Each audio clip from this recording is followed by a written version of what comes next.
Not a good morning for many fruit growers here on Delmarva. After last night's deep freeze, the damage to crops like peaches is widespread. It was just too cold for too long, and the blossoms just couldn't withstand it. How much was lost and what this could mean for consumers this summer? Good evening. I'm Paul Butler. And I'm Todd Carley, and for Steve Hammond tonight, this is WBOC News at 6. Well, we told you yesterday this was possible. With below freezing temperatures overnight, millions of peaches on Delmarva were at risk. Yeah, and sure enough, on many farms, the great majority were destroyed by the frost. Our Sussex County Bureau Chief Evan Kosloff returned to Bennett Orchards in Frankfort today. Folks there told him it's like looking like they lost a whole season's worth of peaches in just a few hours. Still beautiful, just like yesterday. And to the novice peach grower, these trees may look the exact same, but a closer look will show that these are far from healthy peach blossoms. According to the Bennett family, at least 90% of their peaches are likely now destroyed.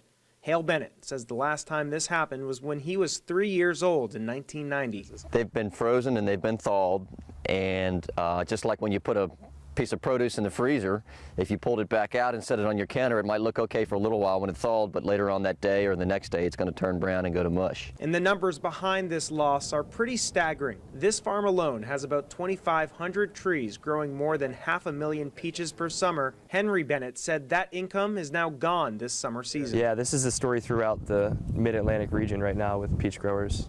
So it's not limited to us. I think it's New Jersey, Pennsylvania, Delaware, Maryland, Virginia, parts of North Carolina. Everybody took a beating last night from Mother Nature. And peach buyers may see the impacts as well. Since this did impact the entire region, it could mean less local peaches on the shelves and more from places like Georgia and South Carolina.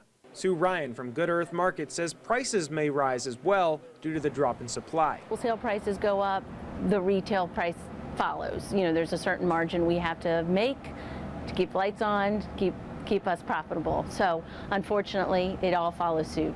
So spring is right around the corner, but this year there may be less peaches to go around. That was Evan Kosloff reporting. Now, the Bennett family says they're actually very thankful they started a blueberry crop a few years ago. And so their message to their local peach buyers is please come buy some blueberries instead this year. They hope to have their peaches back for the 2017 season.